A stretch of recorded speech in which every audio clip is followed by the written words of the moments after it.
आज करेंगे हम रीति सिद्धांत। आप रस सिद्धांत और अलंकार सिद्धांत के विषय में पढ़ चुके हैं। इन सिद्धांतों के प्रवर्तक भरत और भामा हैं। भामा के बाद वामन हुए।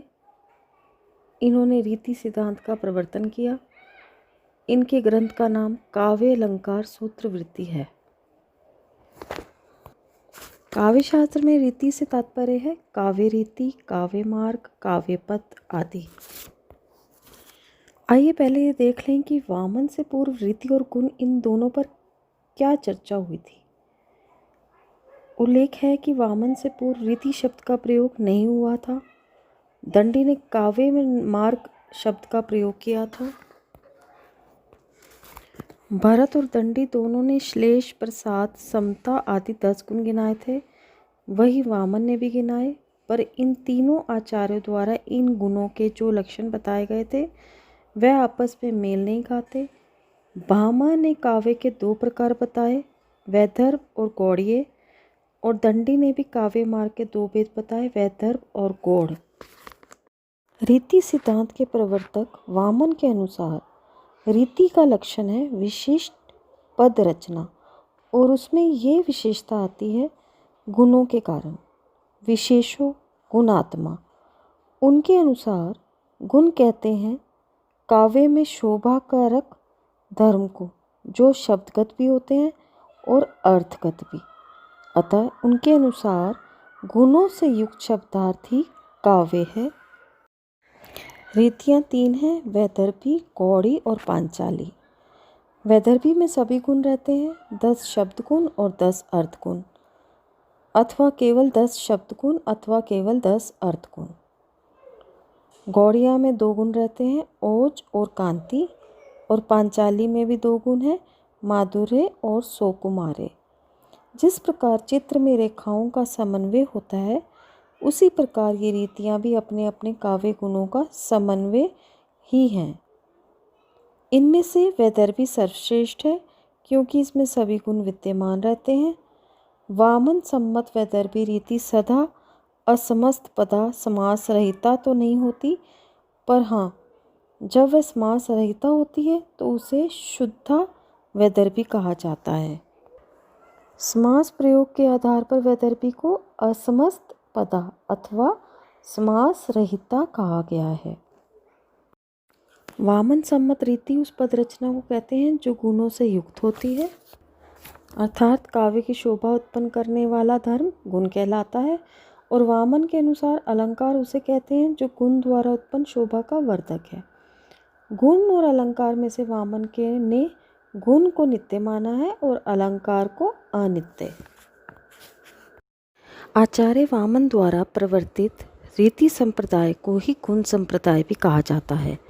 आचार्य वामन ने गुण को स्पष्ट करते हुए अपने काव्य अलंकार सूत्रवृत्ति ग्रंथ में लिखा है कि शब्द और अर्थ के शोभा कारक धर्म को गुण कहा जाता है। वामन के अनुसार गुण काव्य के नित्य धर्म हैं। इनकी अनुपस्थिति में काव्य का अस्तित्व असंभव है। भरत मुनि जी ने अपने नाट्यशास्त्र ग्रंथ में 10 गुण स्वीकार किए थे। उसके बाद आचार्य भामा जी ने भी काव्य के 10 गुणों को ही स्वीकार किया, परंतु उन्होंने प्रसाद व माधुर्य गुण को सर्वाधिक प्रशंसा दी। भामा के पश्चात दंडी जी ने भी भरत मुनि के अनुसार ही काव्य के निम्न 10 गुणों को ही स्वीकार किया। दंडी जी के पश्चात वामन जी ने 2 प्रकार के गुण स्वीकार किए, शब्द गुण, अर्थ गुण। इन दोनों गुणों के 10-10 भेद स्वीकार कर कुल 20 गुण स्वीकार किए। वामन सम्मत शब्द गुणों और अर्थ गुणों पर एक बार दृष्टि डालने पर आप अनुभव करेंगे कि शब्द गुण काव्य के वाक्य विन्यास, उसकी बनावट से संबंधित है, और अर्थ गुण काव्य के भाम्य अर्थ अर्थात वाच्यार्थ से संबंधित है। पहला शब्द गुण ओज। ओज शब्द गुण में जो ओज है वह है ओज रचना की गाढ़ता को कहते हैं, अर्थात निर्माण को कहते हैं। अभी मैंने आपको बताया शब्द गुण जो है वो बाहरी बनावट पर निर्भर करती है। तो निर्माण को कहते हैं ओज, रचना की निर्माण को कहते हैं। अर्थ गुण में ओज का मतलब आ जाएगा कि वह अर्थ की प्रौढ़ता है, यानी कि उसका भाव है, उसका गुण है। तो यहाँ आप देखेंगे शब्द गुण और अर्थ गुण में ओज का मतलब एक जगह, ओज का मतलब निर्माण, रचना की निर्माण को कहते हैं, दूसरी ओर रचना के गुण को कहते हैं कि उसमें क्या भाव दिया गया है। दूसरा हम करेंगे, अगर शब्द गुण में दूसरा प्रसाद है, तो प्रसाद जो शब्द गुण में है वह रचना की शिथिलता को बताता है, मतलब आप उसमें एक अजीब सा, एक आराम सा महसूस करेंगे उसको सुनकर। वहीं दूसरी ओर अर्थ गुण में प्रसाद जो है वो उसकी निर्मलता को कहते हैं, मतलब उसके जो अंदर का भाव है वह इतना निर्मल है, इतना शिथिल है कि आपको उसको सुन के बड़ा सुकून सा महसूस होता है। तीसरा हम करेंगे श्लेष। जो शब्द गुण में श्लेष का मतलब है वो है बहुत से पदों का एक पद के समान भाषित होना, मृसृणता कहलाता है, यानी कि बहुत से पद एक पद के ऊपर पूरे डिवोटेड हैं, उनके ऊपर पूरे निछावर हैं। वहीं दूसरी ओर अर्थ गुण में श्लेष का मतलब इसमें दिखाया गया है कि चार तत्व वह बताता है: अनेक क्रिया परंपरा, प्रसिद्ध वर्णन शैली, युक्ति विन्यास, विद चेष्टा, यानी कि वो उसमें कहते हैं घटना को, कि उसमें क्या घटित हो रहा है। मतलब शब्द गुण का जो मतलब होगा वो उसमें किस तरह से उसका आपको बताया गया था कि उसके भारी बनावट का, और उसका जो अंदरी है वो अर्थ गुण में आएगा, जो कि आएगा कि उसमें क्या घटना वर्णित की गई है। चौथा है समता, जिसमें शब्द गुण में उसका मतलब दिखाया गया है कि मार्ग का अभेद है, अर्थात जिस शैली से काव्य रचना का आरंभ किया जाए अंत तक उसका त्याग ना करना, उसी शैली में रचना की गई है। और अर्थ गुण में वही समता का मतलब आता है कि समता दो प्रकार की होती है: क्रम का ना टूटना, सुगमता पूर्वक अर्थ का समझ में आना, आसानी से अर्थ को समझ में आ जाना। पांचवा है समाधि। आरोह अवरोह, यानी कि उतार चढ़ाव के क्रम को कहते हैं, जहाँ आरोह के बाद अवरोह और अवरोह के बाद आरोह का क्रम निभाया गया हो, यानी कि एक बार सीढ़ी चढ़ना, उतरना, दुख आना, सुख आना, सुख आना, दुख आना।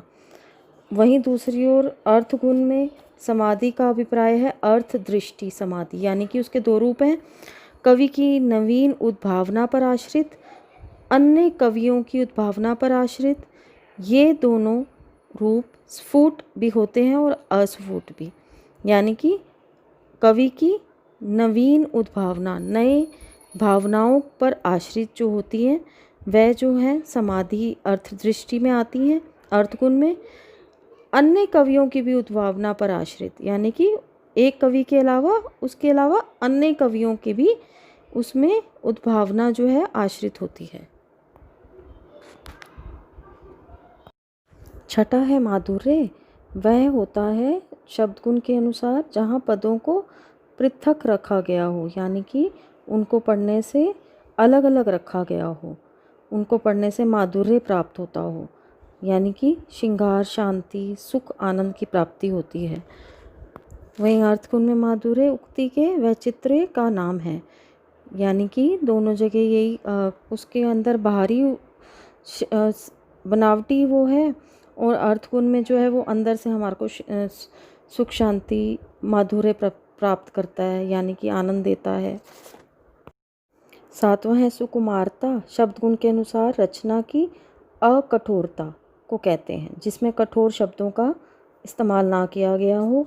वहीं अर्थ गुण में सुकुमारता कठोरता का अभाव है, जिसको पढ़ने से कठोरता नहीं महसूस होती, माधुर्य मतलब मिठास ही महसूस होती है, कठोर शब्द का इस्तेमाल नहीं किया जाता।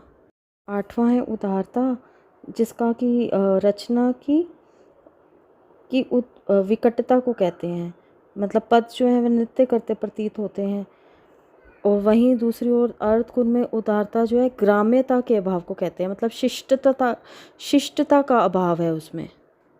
9वां अर्थ व्यक्ति गुण विषय की स्पष्टता का नाम है। वहीं अर्थ गुण में वर्णनीय पदार्थों के स्वभाव की स्पष्टता को कहते हैं। 10वां कांति शब्द गुण के अनुसार रचना की उज्ज्वलता को कहते हैं। वहीं अर्थ गुण में कांति जो है गुण वहाँ होता है जहाँ श्रृंगार आदि रस हो। ये तो हो गए शब्द गुण अर्थ गुण। अब जो रीति के वामन जी ने 3 भेद बताए उसका थोड़ा आपको बता देती हूँ। वैदर्भी रीति जो है वो विदर्भ देश के कवियों ने अधिक प्रयोग की, इसलिए इसका नाम वैदर्भी पड़ा। ये समास रहित, इसको ललिता भी कहते हैं। समास रहित जो रचना होती है वह वैदर्भी रीति कहलाती है। ये रीति श्रृंगार रस, करुण रस एवं शांत रस के लिए अधिक अनुकूल होती है। दूसरा है गौड़ी रीति। गौड़ी रीति को पुरुषा भी कहते हैं। इसमें दीर्घ समास युक्त पदावली का प्रयोग उचित माना जाता है। मधुरता और सुकुमारिता का इससे कोई संबंध नहीं होता। इस दृष्टि से वीर रस, रौद्र रस, भयानक रस और विभत्स रस की निष्पत्ति में गौड़ी रीति का भरपूर इस्तेमाल होता है। पांचाली रीति तीसरी जो है वह उसका ना तो विदर्भी रीति की भांति समास रहित होती है और ना गौड़ी की भांति समास जटित होती है। ये मध्यम मार्ग है जिसमें छोटे छोटे समास अवश्य मिलते रहते हैं। इस रीति से काव्य भावपूर्ण बनता है।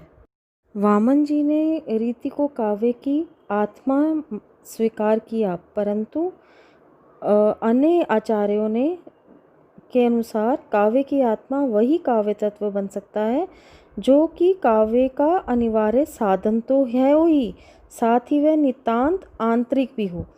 आगे चलकर ये सिद्धांत किसी आचार्य द्वारा स्वीकार नहीं किया गया, अपितु इसका उपहास तक उड़ाया गया।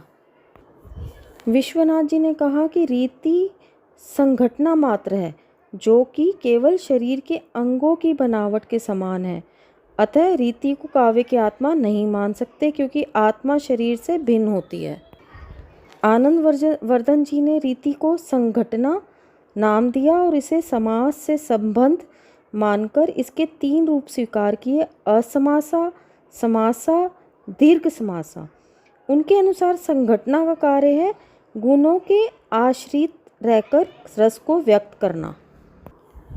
मम्मट जी और उनके अनुकरण में विश्वनाथ जी ने वामन सम्मत सभी शब्द गुण, अर्थ गुण का खंडन किया।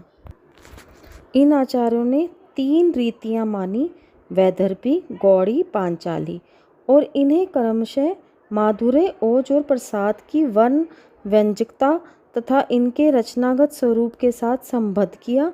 इस प्रकार इन आचार्यों के अनुसार रीति का स्वरूप है पदों की संघटना का नाम रीति है।